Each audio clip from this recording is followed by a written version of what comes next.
Welcome to MarketPlay, the marketing podcast where we chat with small business owners and entrepreneurs all about what they do and how they got to where they are. I'm your host, Meryl Hathaway, and we're brought to you by Two Trees PPC out of Sacramento, California. So sit back and listen to our conversation as we chat all about business, and welcome to MarketPlay.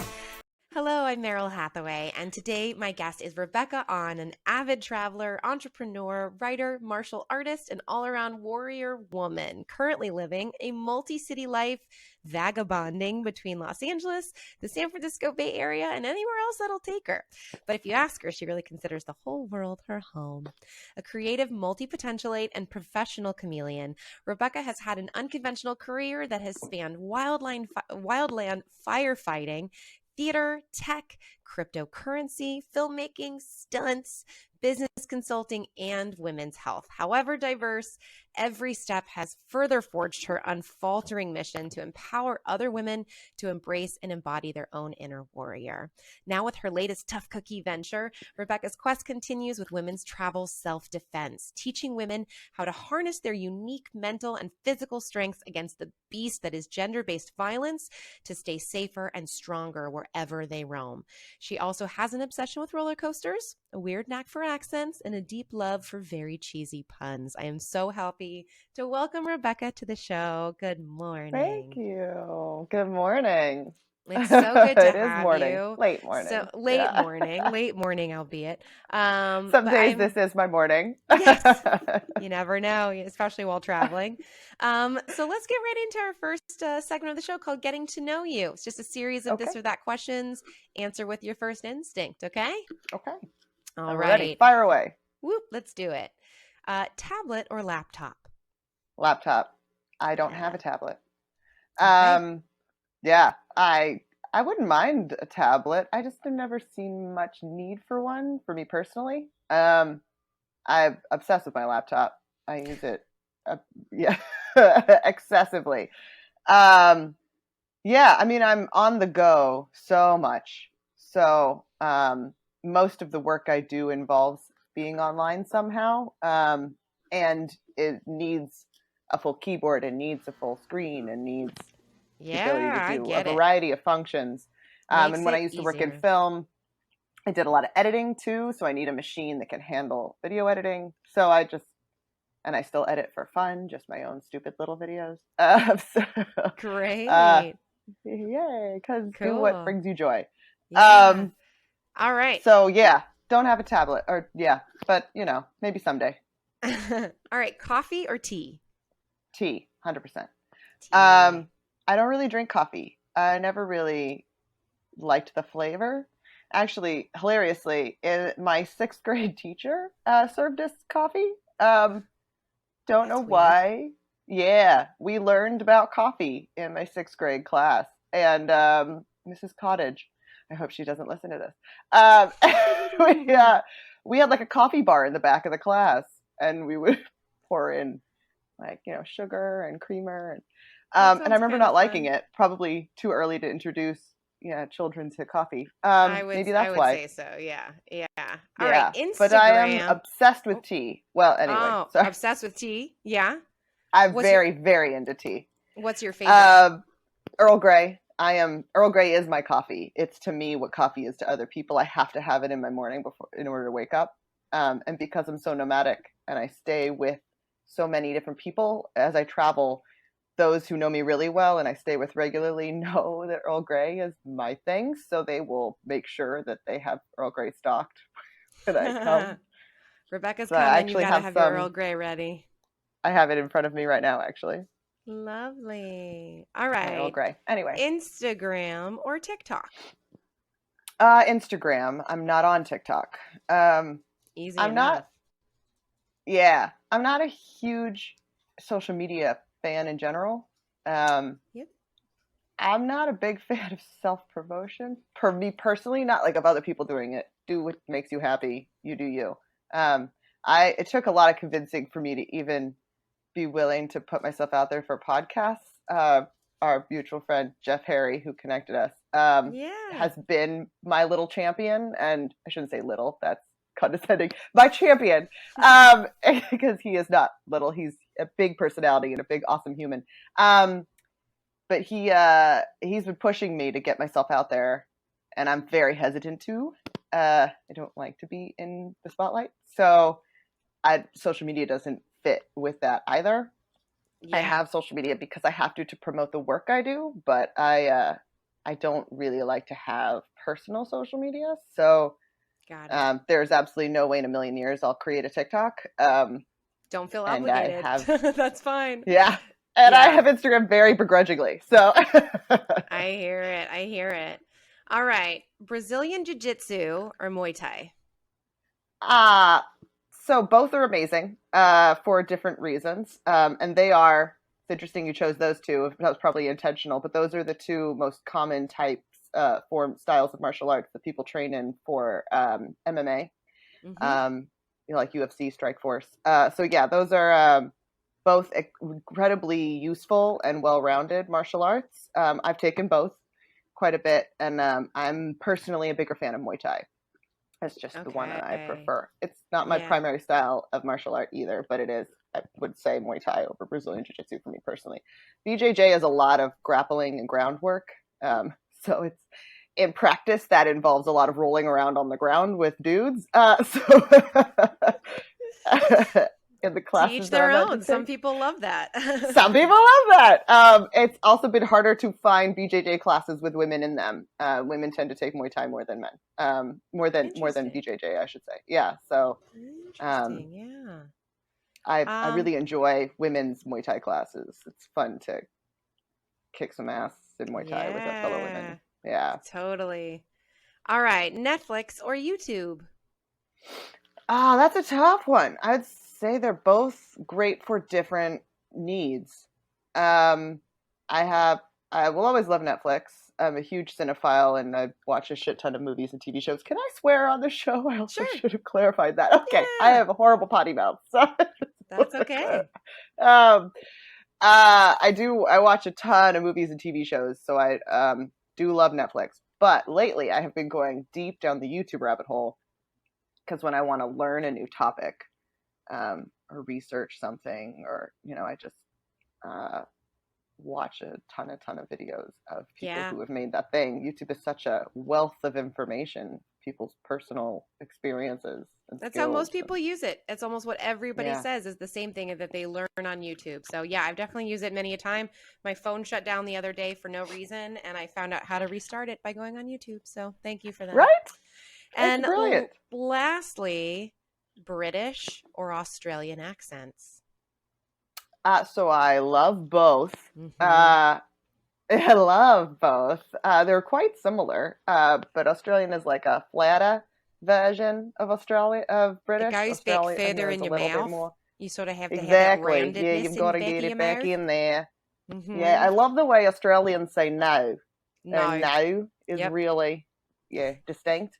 But British is my favorite, and that's because it's the first one I mastered, and it's the one I sort of hope and believe that I'm the best at.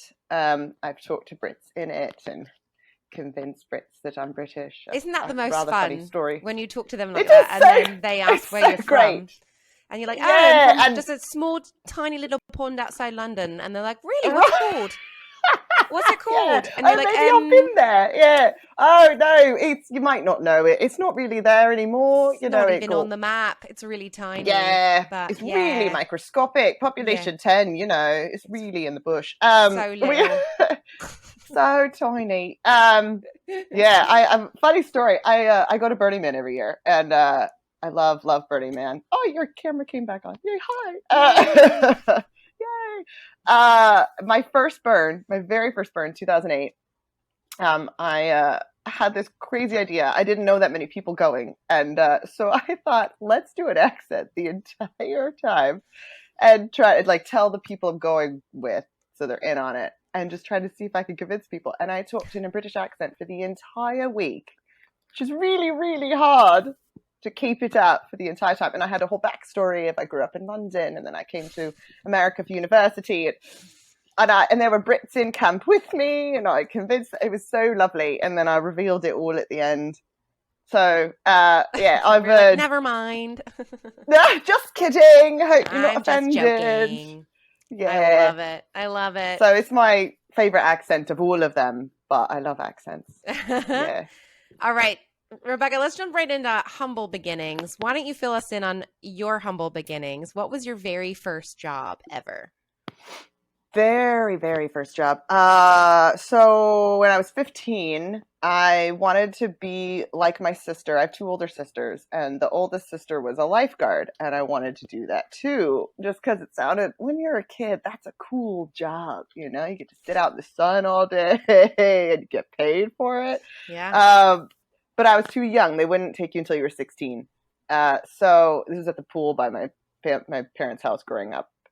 In Sunnyvale, California, in the Bay Area. So at 15, they let me be a gate guard, which is a job that did not need to exist. This was a private pool, so there was like a paid membership. So my job was to sit in a chair at the entrance, which people had to have a key fob to buzz in anyway. So it's not like people who aren't members could get in. But I still had to stop them at the door and check their name off a list and let them, you're okay, go ahead, you can go swim. And a lot of responsibility there. Huge responsibility for a 15-year-old. But hey, I got paid and I got to sit at a door for many hours a day. You were like a baby bouncer. Right? Yeah, kind of. And then the next year I got to be a lifeguard. And then I was a lifeguard for 5 years. And that's really like my first job, because I don't really consider gate guarding to be that much, again, responsibility. But I loved lifeguarding. I did that for 5 summers, all through high school. And then the summer after my freshman year of college, I came back because I was like, I've got a job waiting for me that's easy. And I always thought that lifeguards were so cool. Like you had to be so cool to be a lifeguard. Yeah, I even thought the other lifeguards were cooler than me. They were like really cool. Yeah. Yeah. I feel like you're part of the cool kids. And then you find out about like the beach lifeguards. I mean, to me, that was like, oh my God, they're lifeguards at the beach. That's crazy. And their job is so much harder. I mean, in my 5 years as a lifeguard, I never really had to do any rescues. We had like basic, what we called wall crawlers. They would crawl. Shallow end kids who would crawl along the wall to the deep end sneakily, like hiding under the wall and then let go and then not be able to grab back on. And we just have to go hoist them out. But yeah, very cute. Sometimes we didn't even have to get in the water. We just reach over and hoist them out. But yeah, beach lifeguards, God, they have to deal with undertow and currents and so many more. So accidents. hard. The amount you have to be able to carry out to like the weight of people just because it's different, dragging them through the water onto the I definitely am lucky enough that I've never had to see a major rescue before, but even just picturing like, oh, it's so scary. So tell me then what led, because obviously you have this awesome varied background where you've done all kinds of different things, and what sort of led you to the path of where you're on right now? And don't feel like you have to touch on every single thing, but just, some of the highlights of how did you get to where you are today? Yeah. Well, so, I honestly, the short answer is I don't know how I got where I am today. And I think that's okay. And this hopefully is something that people listening will resonate with. I struggled a lot for a very long time with what is my path? Or what is my purpose? And I could not find it. And it was very, very frustrating. And I'm a very action-oriented person. So I would just try thing and then try this thing, then try that thing. And didn't work. And that's how I viewed it, that each one was wrong or didn't work or was a failure. And I've been doing an enormous amount of introspection lately and reframing of seeing that each one was a lesson. Each one I learned things, I acquired new skills, and it led me to the next thing. So it's actually been a really amazing path. Not a path full of wrong turns as I had viewed it previously. Which is easy to look at it that way for so many different reasons. And I think that's something that I've struggled with a lot and I'm still learning a lot about, which is just that, we're given this idea of what things are supposed to be, but that idea for a lot of people just doesn't really exist, especially anymore. the idea that, I think the pandemic put it into a perspective for a lot of people of like, why am I doing what I'm doing? And do I want to be doing what I'm doing? And then for some of us, it's like, things have shifted and changed without us even like really being in control of any of that. Same thing with people with the pandemic too. But so yeah, it's also, I think it's great to look at all these different things as learning, because you can at least, also experience is experience. And whether it's being a lifeguard and taking that and becoming an engineer, there is something you could take from lifeguarding to put towards engineering. And there's a million other things along the way, that can all be everything teaches you more about who you are. What I've ultimately learned is a couple things I learned. I think the thing, I've gone back and looked at my whole career going back to lifeguarding to try and suck out learnings from what all this has meant for my life. And I think, so I have been like a fighter my whole life. I grew up a tomboy. My dad had 3 daughters, so he raised us all like boys. So, because he wanted a son. I don't know if he has ever said that to me outright, but I could tell. So I was a jock. I was a tomboy. He taught me how to lift. I've been lifting weights since I was 10 years old. We have a bench press in our garage at my parents' house that's so old school. The bar is 10 pounds. For those who don't know, a traditional bench, the bar is 45 pounds these days, but back then it was 10. And we still have it, the same bench. And it was like our father-daughter activity. And we still do bench sets when I go back home. So I always loved being strong and being strong for other people. And then I think the thing about lifeguarding that appealed to me was this protecting people aspect. And that love for protecting people is a thread that I've seen carry throughout my career in all the various ways. So that's one major lesson I've gained from that. The other thing that I've only recently started embracing this term multipotentialite. Yeah, which I love that, by the way. is also gaining a lot of like zeitgeist ground, which I think is awesome. Yes. We're going through kind of amazing shift in our workforce. It's been slowly evolving, we're coming out of the old age of the manufacturer, American Revolution style of, do one job for your entire life and then you have a pension. Yeah, forever and ever. And that's the one thing, and you stick to it. And we've shifted out of that. We've been out of that for a while, and yet it's hard, of course, for society to adapt to those changes. So I think it's been a slow evolution into the the remote worker and the common career changes, and even now more into the gig economy and freelance workers and independent contractors. And I think the next big shift is going to be into this multipotentialite where people can have multiple careers, sometimes even simultaneously. And that's been the big shift for me. I've done so many different careers, but I keep doing one at a time and changing. And now I've realized that actually my true happy state is having 2, 3, 4 careers simultaneously and wildly different, because I have so many different interests that I need them to be in wildly different fields to keep me entertained. I think that's so interesting too, because I think that's really relatable. Some people do one thing for work and then they have a lot of hobbies and a lot of different things that they do.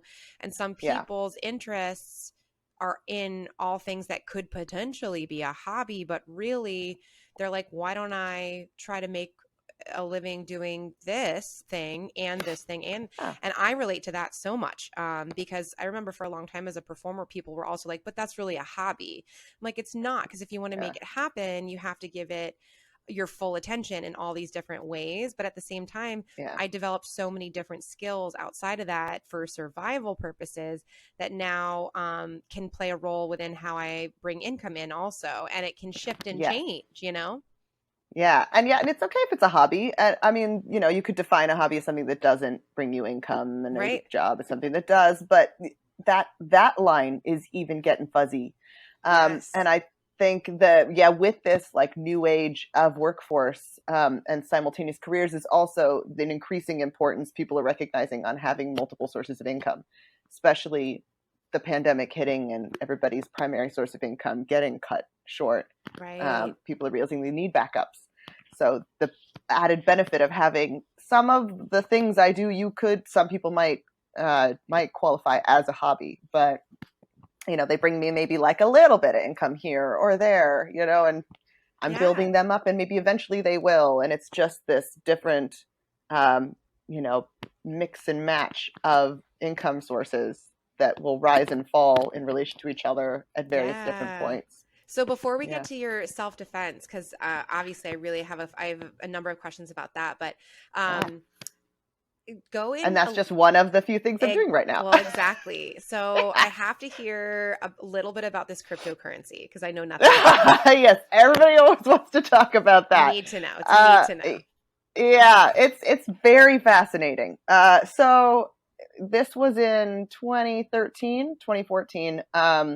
I had been doing filmmaking at the time. I left Google. I worked at Google straight out of college for 4 years, and that was an amazing experience that taught me so much. But in addition to teaching me how to run a business and how to manage a lot of the business strategy, business operations stuff that is also I'm a super nerd about, it also taught me that I need to be freelance and that corporate lifestyle is not for me. So that's what launched me into that world. And I left in order to do stunts. I was like, what do I love to do? I love to throw my body upside down and on top of and over things. So let's do stunts. And that took me into filmmaking, and filmmaking took me into commercial video and meeting a ton of people in just the videography world. And then I was in the Bay Area doing this. Well, I was in New York and LA and the Bay Area, me and my multi-city life. And folks in the Bay Area I was working with in film were getting really into cryptocurrency. Bitcoin, really, because that was the big one at the time.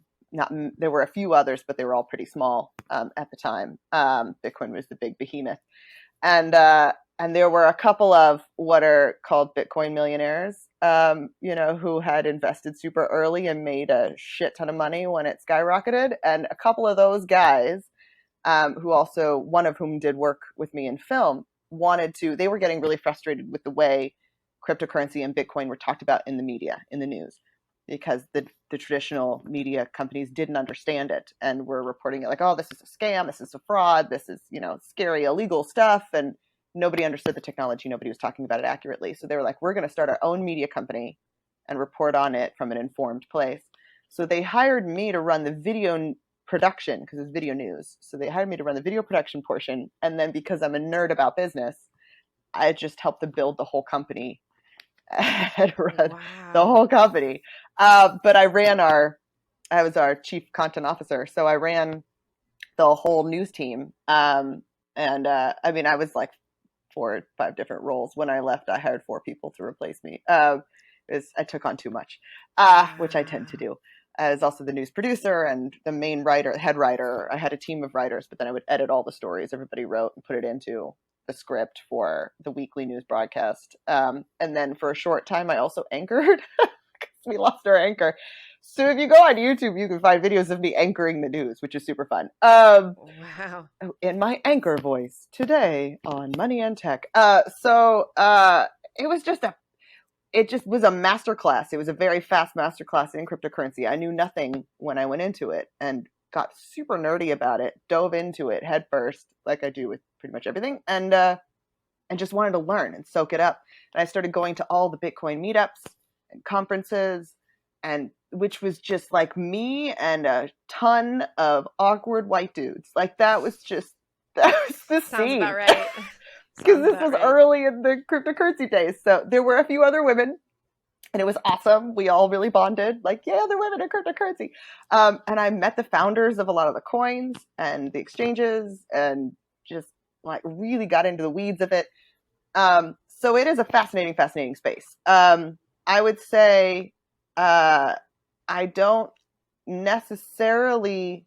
I invest in cryptocurrency. I have several coins now, actually, and many altcoins and small little things. And we could talk at great length about all the opportunities within the space. But I think the way I look at the opportunity in the space and the thing that excites me most about it is not so much the currency applications or the specific coins themselves, but the underlying technology.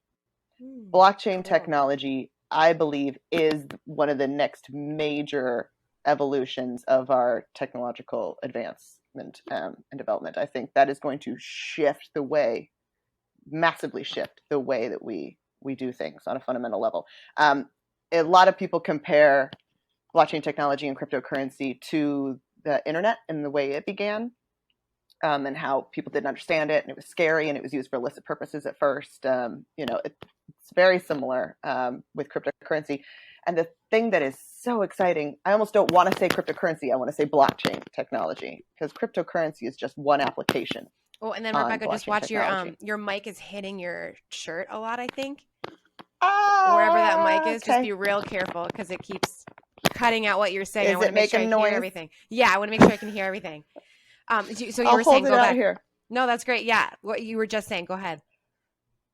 So I think the real cryptocurrency is just one application on blockchain technology. Yeah. Blockchain technology is really the future. Now, that's an interesting relationship because cryptocurrency, the coin, is also the way that that you power the blockchain by people buying and exchanging and operating these coins. They are reinforcing the blockchain on which technology is being built. But what's really exciting, and that's a whole deeper technological conversation, but as to how that works. But it's really all super fascinating. Anybody listening who thinks that's intriguing, please go research more, dig deeper, because it's really, really incredible. What's happening, all these new companies and individuals, brilliant developers, cryptographers,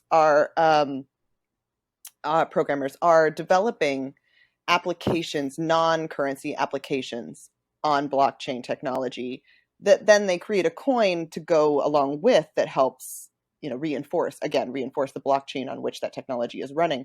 But smart contracts, ways of automating processes, two applications that I think are really, really incredible and are very, very early stages and are not anywhere near ready to be implemented, but I think could completely shake the fabric of humankind and human interaction.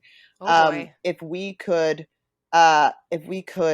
build into blockchain technology identification, personal identification, and your identity is decentralized and coded into a blockchain with you holding your private key, which means that as long as nobody else has that private key, nobody can ever steal your identity.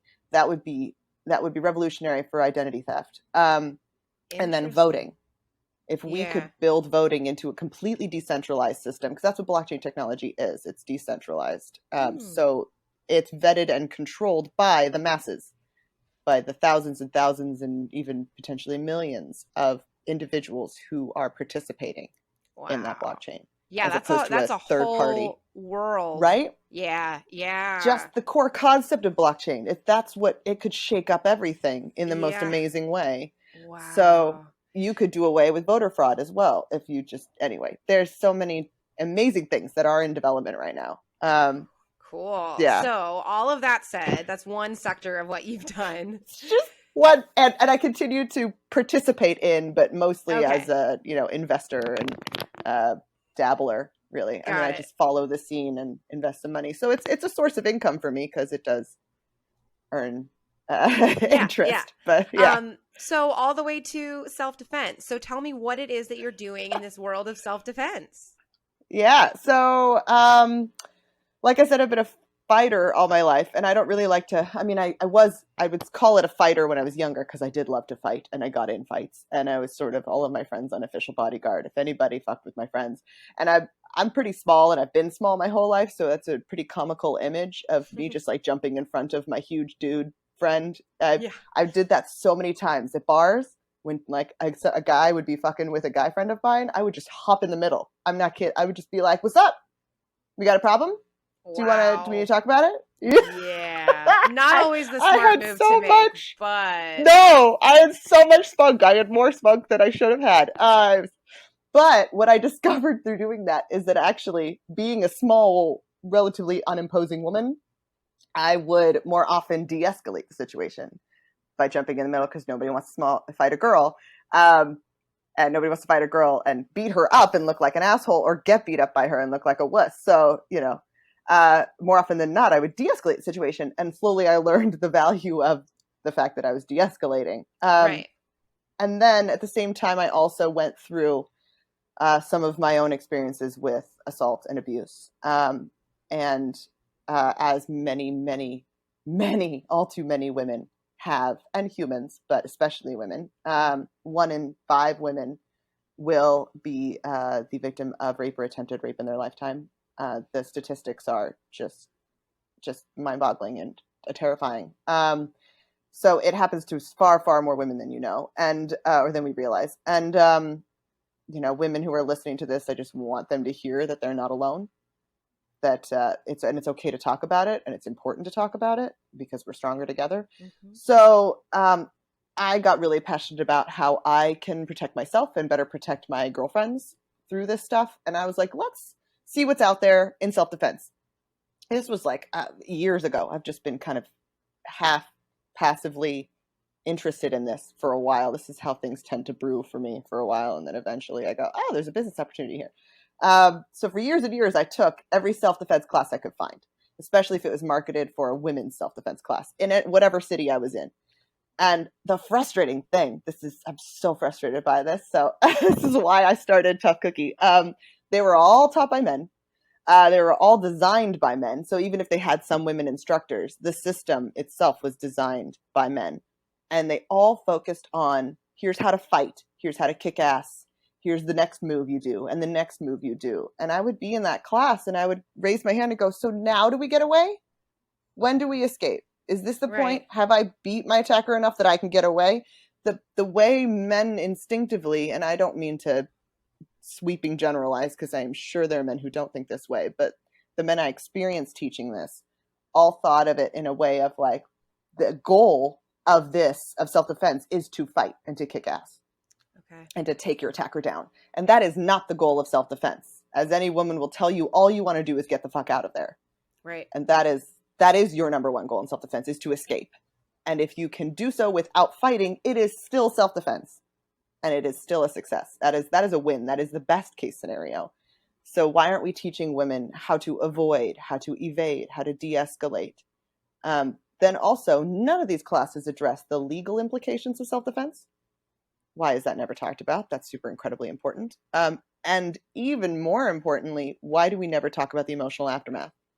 Right. That was never covered in any self-defense class. That was not even remotely mentioned. And I'm like, I'm blanking on the number right now, but I want to say it's something gargantuan percentage, like 90% of women who experience rape or sexual assault experience symptoms of PTSD within 2 weeks after the event. Oh, of course. Yeah.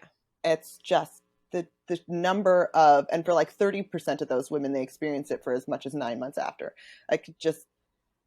It happens to everyone. It is almost impossible to not have feelings of self-doubt and shame and blame and insecurity and fear and mistrust after you go through something like that. It's trauma, and trauma is debilitating, yes. Especially if you don't handle it correctly. Right. I shouldn't say correctly, but healthfully. There's no right way to handle it, but healthfully. So you've had your own experiences. You've gone and taken all these classes. You saw what wasn't there. And how did you create what you do now from all of that? I started talking about it with friends, and they were like, oh my God, I would love to learn from you, because I'm also a martial artist and have been since I was little. I had this reputation for being this tough ass chick in my circle of friends. So my friends were like, teach me. And I was like, absolutely. This needs to be taught. Now I will say, as I've started doing this and gotten more on the scene, there are a couple of organizations that are also doing amazing work around this, that are largely women founded and driven, and do teach the full spectrum, what I consider the full spectrum of self-defense, the what to do before, during, and after. And I have enormous respect for those organizations. The main one that I love enormously is Impact Bay Area, Impact Chicago, Impact New York. They have branches all over the US, and I think even some internationally. There's an organization called ESD, which stands for Empowerment Self-Defense. They do incredible work. Their Model Mugging is another one. So there are a couple of these organizations, but they're all nonprofits. They don't have a lot of resources. So they're, and most of them were doing just in-person classes. So I started to see, just a couple of years ago, an opportunity for this to be online. There needed to be more women's self-defense taught by a woman, designed by a woman, with a full spectrum of support and lessons taught online. So for women who didn't have access to it in person, or were too afraid or embarrassed to go to an in-person class, or just fear getting started. As much as I hate being on camera, I've spent most of the entire rest of my career behind the scenes. I prefer to be behind the scenes. I do business consulting. That's also something that I currently do and have done for years and years and years. And I love supporting other people in their visions, and they can be the face of the company, and I'll just be the COO. I'll be the advisor. I'll be the behind the camera, just telling them they could do it even better, advising them, supporting them. I never saw myself as being the face of something and the leader of a vision or a mission or in anything. But this became bigger than me. This became more important than me. This needed to exist. Mm-hmm. So I didn't actually pull the trigger until the pandemic, quite honestly. I mean, I've been teaching random people here and there and refining what my curriculum needed to be, what I thought the curriculum ought to be. Just kind of slowly over time, figuring out what all needed to be included in if a course like this were to exist.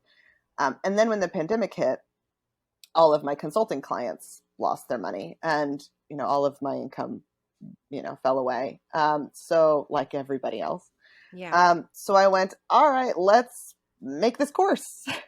I've been nomadic for a very long time, which means I didn't have a home. That's a fancy way of saying I didn't have a home. I had several friends' homes with spare bedrooms that had become my home when I was in town. And I built this network and during pandemic, you can't just go randomly crash on somebody's spare room for a couple of days. That's right. Makes it a lot more difficult for sure. Yeah. Suddenly I couldn't do any of that. So I had to go back to my parents' house. Super fun. In Sunnyvale. And I'm like, well, while I'm stuck here, this is a, good house for filming stuff. So I just filmed it took about 4 or 5 months to film and edit a massive online course.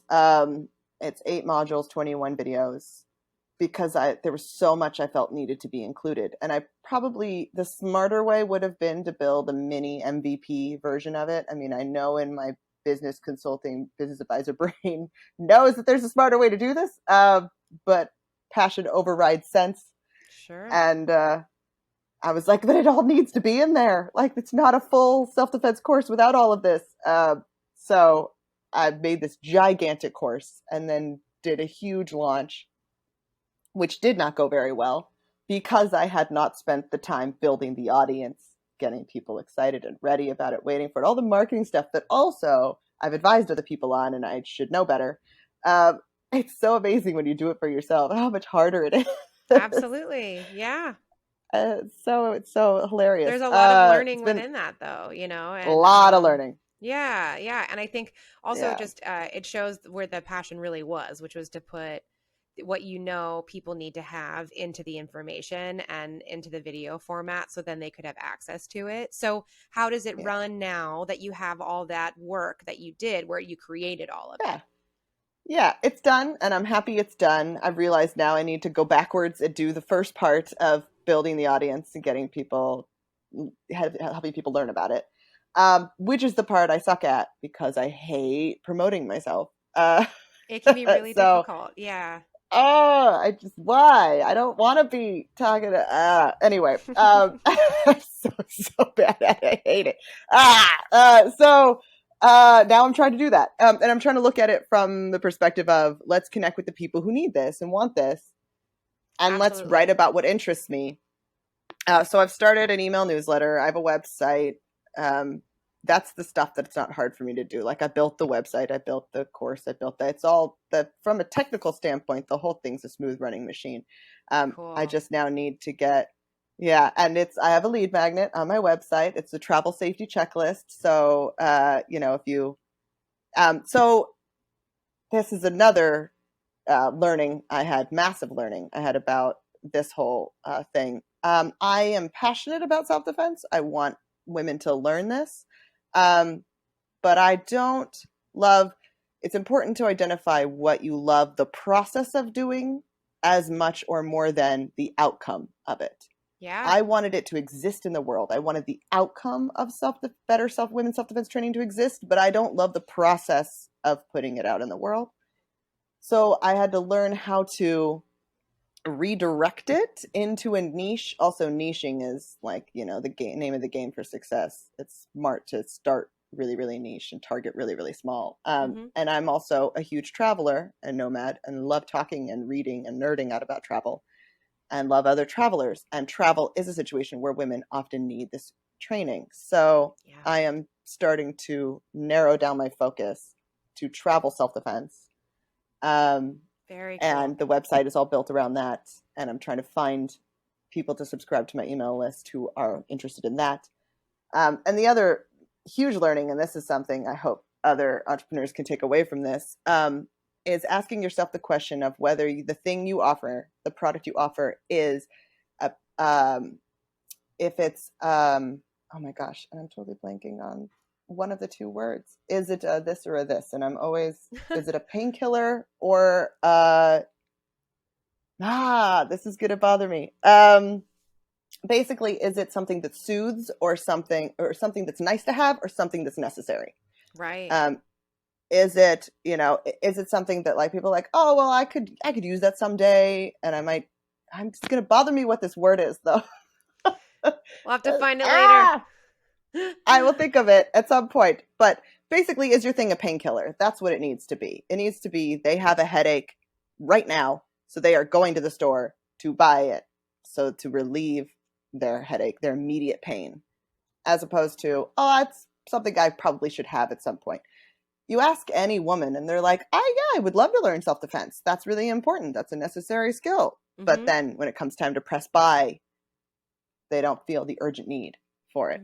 Whereas a woman about to go on a trip will go, okay, yeah, now I really need to know those skills before I put myself out in a dangerous situation. Definitely. Yeah. That makes so much sense. So it's an ongoing learning with what you're doing right now. I think that is really valuable to hear all the different things that you can pull from, because you're learning as you keep going, and you have all these other things that you've learned from the other things that you've done that you can apply. But it doesn't mean that you're not going to have to keep learning and have these trials and tribulations as you go to then smooth things out. So I love and that. That's I think not talked about enough, how much you struggle in the beginning. You look at other people and you're like, they're doing so amazing. They must have started out amazing. It's normal to struggle in the beginning. Absolutely. I had to have that huge reality check. The conversion rate I got when I launched my course was actually a normal conversion rate. I just started with a very, very small audience. Yeah. And the conversion rate is going to be tiny. It's always small. It's always 1% to 2%. Like, it's not, it's okay if it starts out small. That doesn't mean you suck and this thing is not worth selling. It's all learning as you go, and then you can adjust, like you said, and create your niche and figure out what those needs are and all of that. I think it's fantastic. I'm excited that you're doing it, and I've already learned just from hearing some of the statistics you gave and all of that, and I'm sure all that information is also available before they go to buy it, so they really understand the need for it. So let's move into our last segment called Branded, where I have some percentages that I get to say, because that's one of my fun things about this show is I get to talk about percentages.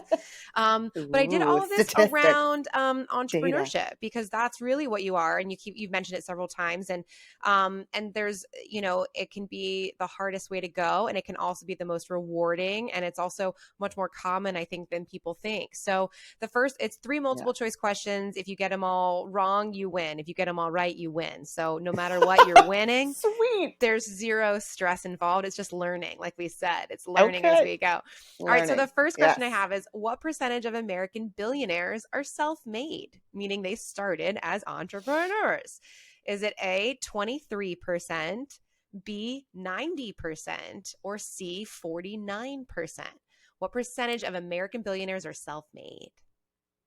I think I've heard this statistic before, and I want to say I've definitely read it somewhere, but read me the options again. I think it's 23%, the highest one. 90%, or 49%. I'm pretty sure it's the 90. It is 90%. Yep. Yes. It's 90%. Of it's more than people realize. Yeah, it's more than people realize, that people went out on their own to try something different. Yes. Second question, 46% of small business entrepreneurs are between the ages of A, 15 to 23 years old, B, 24 to 40 years old, or C, 41 to 56 years old. I would say that the middle range probably is an even bigger percentage than that. So I'm going to guess the youngest percentage. So shockingly enough, 46% of small business entrepreneurs are between the ages of 41 to 56 years old. Really? And that surprised me too, but it excited me in a way. And I think Wow. part of it is that by the time you're getting, into a different age bracket, you've really narrowed down what you like, what you don't like, what you want, what you don't want. And you've maybe figured out through different trial and tribulation what people might need more than anything. Yeah. So I And thought it actually made a lot of sense when I thought about it. Yeah. Yeah. And the workforce style that they grew up in, it has shifted through their lifetime. Yeah, exactly. So now they see an opportunity to live more of a different lifestyle that they would prefer. Yeah. Right. It's so heartening to hear that many people in that age phase of their life, which actually, you think about it, it's not actually that old. Like No, it's not old at all. Most of my friends are in that age. Yeah, I was going to say. It's not so old. Actually, it's just that's not old by any means. I think there's more news articles about like the 18-year-old or the 24-year-old who started the whatever, and it's like that's much more of a rarity than people I think give it credit for. So that's what I would have guessed. So that's very interesting. I know. I thought so too. I learned a lot from that one. And then lastly, what percentage of entrepreneurs have a bachelor's degree in business? This also surprised me. I'll just put that out there. Is it A, 9%, B, 82%, or C, 38%? What percentage of entrepreneurs have a bachelor's degree in business? And you were right. Bachelor's. Yeah, but you were right. It's 9%. But still 9%. And it said that the statistic is much more common. high. Yeah, with people who take classes. They take some classes in business, but they don't necessarily go to school for it full time or have a degree specifically in business. And I think there's a lot out there that makes it look like you have to have that, but you don't. Not necessarily. You really don't. I majored in economics in order to get that business background. And I would say everything I've learned, 99.999% of what I've learned about how to run a business and build a business, I learned from doing. Not from school. I feel like that's what I've heard so much of too, is that there are certain things like I personally actually have a few different classes that I know that I want to take, or class titles anyway. I don't know where or when I'll take them, but I have ideas of certain things I know I'd like to actually take a class to learn skills.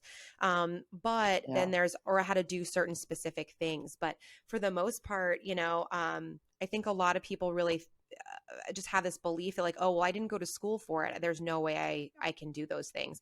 And that's just really not the case. And there's so much out there now that's accessible to just take classes in learning specific skills and trying specific things that, I really think, but it shocked me, and it shocked me in a really, really great way. Yeah. So, and especially if you're going to be an entrepreneur, that is, you really don't need a specific degree, a specific GPA to have gone to a specific school. I think there are still like experience. The big companies will still care a little more than they should, in my opinion. Yeah. But about where you went and what degree you got and what your GPA was, even some still care about that. But yeah, if you're going to forge your own path, nobody's going to care. Yeah. Build what matters is what idea you have, how good it is, and how hard you're willing to work to make it happen.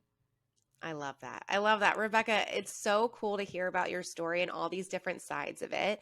I think it gave just such a great example of how it's just encouraging about like you can try out all these different ways and keep doing a bunch of them while you try other things. So if people are interested in taking your courses or doing the program or anything else about you or cryptocurrency, any of it, how do they reach you? How do they find out more? So the full spectrum of everything I do is covered on my personal website. I have just multiple drop downs. Actually, I don't. It's funnily enough, I realize I don't have cryptocurrency on there because it's not something I consider a job so much as just an interest, a hobby that I invest in. But everything else is on RebeccaAhn.com. Okay. But if they want to learn about the self-defense stuff specifically, the company is called Tough Cookie Travel, and the website is toughcookietravel.com. And there's sections on travel safety and then self-defense specifically, and the courses in there. But I also do work one-on-one with a lot of entrepreneurs, and I love inspiring entrepreneurs and helping, especially creative entrepreneurs who are doing anything remotely creative or in the arts or creative fields. I think we need to reshape and redefine how the creative arts, the value of the creative arts in the modern economy. Creativity is an incredibly important skill that gets cut all too quickly from school programs in, elementary schools especially, but all through the grades. And it was instrumental in my life. I grew up in theater, and it's a major reason why I still have access to my creativity and actively use it in the way I do in my life. So I think it's unbelievably important. I also have a way to contact me about talking about consulting and business advice on my website, and a book that I wrote that's on Amazon for like $10 about how to write a business plan as a creative entrepreneur. So highly encourage that, because that's such an important step that creatives are not terribly good at doing, the planning part. Yeah, definitely. Well, that's awesome. Super important. So there's all different ways to contact you. Just go through to your websites, and through there people can find you. Amazing. Thank you. Just keep doing what you're doing. Yeah. Don't let people tell you it's not a thing you can do. I love it. Thank you so much for being here to share all of this. And I'm sure you'll have people reach out. Yes, I wish you the best of luck. Oh, it's my pleasure. Absolutely. Thank you so much for listening to MarketPlay this week. I'm your host, Meryl Hathaway. We're brought to you by Two Trees PPC out of Sacramento, California. Always fighting for the small business. If you liked our podcast, don't forget to subscribe, leave us a review, and share it with your colleagues. Have a safe week out there, and we'll see you next time.